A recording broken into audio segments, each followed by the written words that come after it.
Hello students, हम लोग differential equation के नेक्स्ट लेक्चर में आ गए हैं और यहाँ पर हम लोग जो स्टडी कर रहे हैं बेटा वो linear differential equation with constant coefficient differential equation पढ़ रहे हैं। और इस डिफरेंशियल इक्वेशन में हम लोगों ने सीखा था कि linear differential equation with constant coefficient क्या होता है।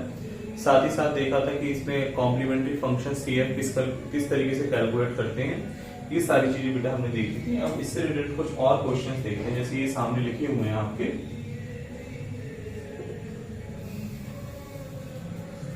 पहला क्वेश्चन बेटा जो d2y over dx square plus 4y is equal to 0। Let d over dx equivalent बेटा d के मानेंगे तो d square plus 4y is equal to 0। It's auxiliary equation is, क्या तरीका बताया था, d की जगह m रखेंगे इक्वल 0 रख देंगे, m square plus 4 is equal to 0, m square is equal to -4, minus के प्लेस पर i स्क्वायर 4 और 4 को लिखेंगे 2 स्क्वायर। ठीक है, तो m is equal two plus minus 2i आ गया। यानी आप देख सकते हैं कि m की जो वैल्यू है बेटा वो 0 प्लस माइनस 2i आई, तो इसका मतलब अल्फा 0 हुआ और बीटा की वैल्यू 1 हो गई। देन CF का आपका जो फॉर्मूला होता है e to the power alpha x a cos beta x plus b sin beta x। CF e to the power alpha, alpha कितना है 0, तो a cos बीटा मतलब 2x plus b sin 2x। ठीक है बेटा, तो ये आपका CF हो जाएगा। अब pi की वैल्यू बेटा इसमें 0 होगी क्योंकि राइट हैंड साइड 0 है, तो y is equal to CF plus pi। यहां आप CF की वैल्यू लगा दीजिए, e टू द पावर 0 1 होता है, तो a cos 2x plus b sin 2x और pi की वैल्यू बेटा 0, ये आपका CF है। नेक्स्ट क्वेश्चन देखते हैं।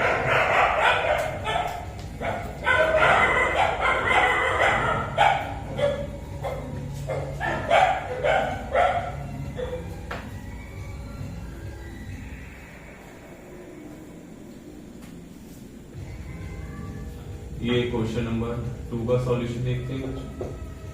d की power 4 2d³ d square y is equal to 0। It's auxiliary equation is, d की जगह m रखो, m की पावर 4 2m³ m स्क्वायर बराबर 0, मार्क चेंज कर दो।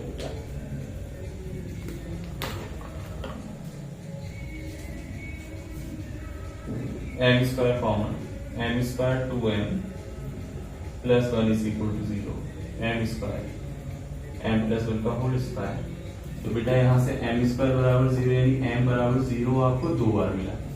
अब यहाँ पर बच्चे क्या करते हैं कि m स्क्वायर बराबर 0, m बराबर सिंगल 0 नहीं लिखेंगे, नहीं बेटा 2 डिग्री का है ये और m square is equal to 0, इसका मतलब m की 2 वैल्यू 0 आएंगी यहाँ पर। ठीक है, अब जैसे यहाँ पर m प्लस 1 का whole square is equal to 0 है, तो m प्लस 1 बराबर 0, m प्लस 1 बराबर 0 2 बार, यानी इसका मतलब m की वैल्यू -1 2 टाइम आएगी।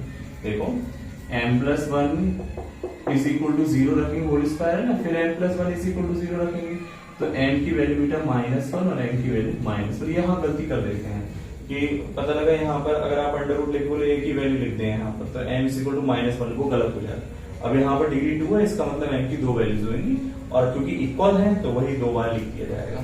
तो m की जो वैल्यूज आएंगे बेटा यहाँ पर, the values of m are 0 0 -1 -1। ये दो वैल्यूज बेटा इक्वल हैं m की।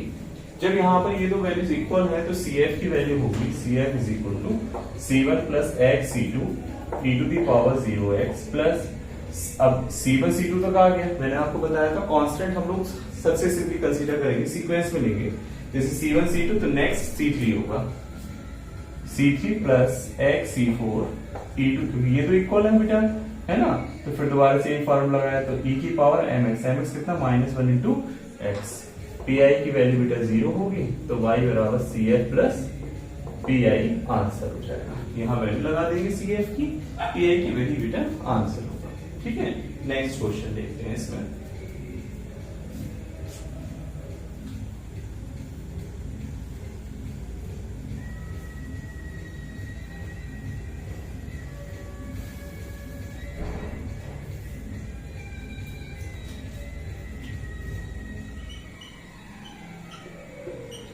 It's auxiliary equation is M square minus 2m plus 1 is equal to 0। देखो बेटा इसको ऐसे लिख सकते हैं इस वाले क्वेश्चन को, D square minus 2d plus 1 y is equal to 0। हमने क्या करा, इसकी ऑक्सिलरी इक्वेशन बना ली डी की जगह m पुट करके। तो बेटा यहाँ पर m माइनस 1 का whole square is equal to 0, तो m बराबर 1 कॉमन 2 टाइम्स, तो CF हो गया C1 plus x C2 e to the power 1 into x। pi की वैल्यू 0 होगी, राइट हैंड साइड 0 होने की वजह से, तो CF plus pi then C1 plus x C2 e to the power x। ये बेटा इसका फाइनल आंसर हो जाएगा। तो मुझे उम्मीद है बेटा ये आपको CF कैसे कैलकुलेट करते हैं समझ में आया होगा। ठीक है, नेक्स्ट बेटा हम लोग आगे देखते हैं।